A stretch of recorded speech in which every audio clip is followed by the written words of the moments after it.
Hello and welcome to Tomi Talks TV, the place to be to build great love relationships. Today I'm going to be answering one of your questions, and it goes like this. I am in a long distance relationship. Will it work? Now, I smile because I'm speaking from experience of someone who actually maintained a long distance relationship for quite a while. So I'll tell you a little bit about my story.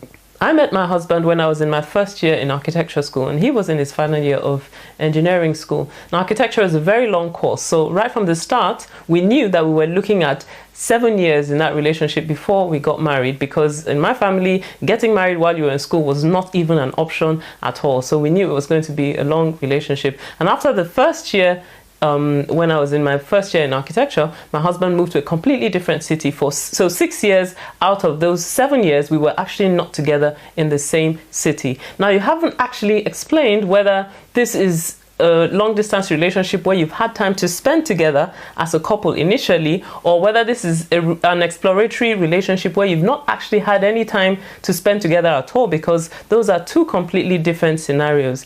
If you spend some time together in the same city, or you've had some close interaction, then you both know where you're at in that relationship, and you know the level of commitment you've got towards that relationship. But if it's a relationship where you're still getting to know the other person, then it's still rather exploratory, and you don't actually know how committed you both are to that relationship yet. Now, you need to be aware of what the risks are of long distance relationships. So first of all, there's the risk of growing emotionally distant from each other, because emotional intimacy is built upon shared experiences. So when you don't spend time together, then it's difficult for you to feel close together emotionally. Secondly, there's the risk of growing and outgrowing each other while you're apart, because we all grow and we're constantly growing day by day. And if you're not together and you don't share your experiences, then you might find that you outgrow each other. And the third risk, actually, which is a very serious one, is the risk of not actually having an authentic relationship, because it's very easy to put your best foot forward when you're always on the other end of a telephone call with someone, or when you're just writing emails or sending text messages. But when you're together in the same place, that's when you actually get to know each other's strengths and weaknesses. That's when you might have a bit of conflict and find a way to resolve it. So those are things that you miss out on when you're not together in the same city. But at the end of the day, I can tell you from experience that it can work, but the key to it is communicate, communicate, communicate. Communication is the lifeblood of any relationship, and you've got to find ways to constantly communicate with that person, whether by phone or by text. Technology makes it so much easier now. There's FaceTime, there's WhatsApp, there's all sorts of things that you can use to keep constantly in communication with each other, so that there's a constant flow. So it can work, but there are challenges, and I wish you all the best in your relationship. Now, today I've got one of our viewer questions, and it goes like this. I don't know what to do. I have a friend who lives abroad. We met on Facebook and we started dating, even though we have not met in person, and it's been years now. All attempts to go and meet him have not worked out. I recently met another person here in my country, and he wants to marry me. I don't know which of the two men to marry. Please advise me.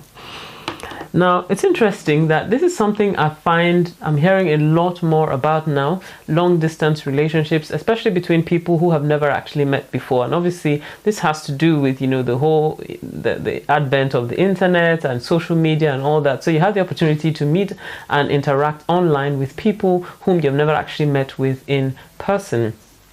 But the thing is this, it can be quite challenging when you're into a relationship with somebody who you've never actually met before. So the first thing I'd like to say is this. Now, this is someone whom you say you've been dating for a number of years now, although technically speaking, if you haven't actually met before, you cannot really say categorically that this is somebody that you really want to get married to. And that's one of the things that I always say to people who are in long distance relationships. Before you finally take this step, you've got to work in some opportunity to meet each other face to face and be certain of the person that you're planning to get married to, because sometimes there's a tendency, when we talk a lot on the phone, or we interact by chatting and all that, we think we actually know someone, but until you actually are in the same environment with that person, until you're actually able to, observe them and see the way they act or react around other people, you don't really know them for sure.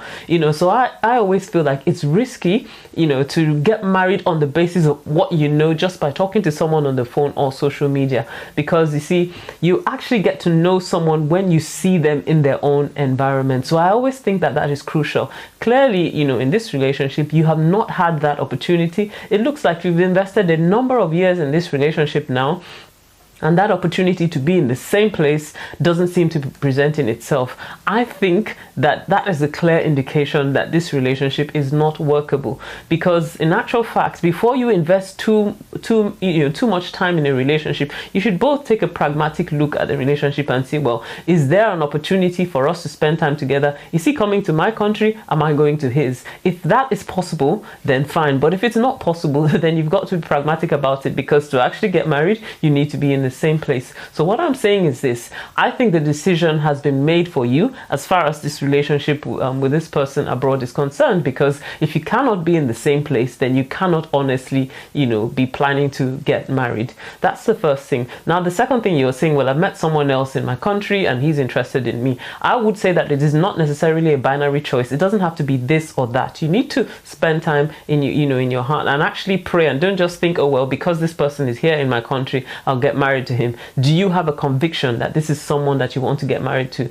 Does he have the values, share the values that you have? Does he have the kind of relationship with God that you would like him to have? Do you make each other better by being together? That sort of thing. So those are the things that you need to be looking at. So there are a whole series of questions you need to ask yourself before you choose to get married to someone. So don't just marry him because it's convenient and he's in the same country with you, but ask yourself, is this really someone whom I want to be with for the rest of my life? And do I have a conviction in my heart that I should be with him? And then if you do, then please go ahead and do so. Well, I hope this has helped you. If this has helped you, then please leave me a message on Facebook, on Twitter, on Instagram, or YouTube. And if you've got a question you would like me to answer, then head on over to tomitalks.com/ask, and I'll answer your question next time. See you next time. Bye-bye.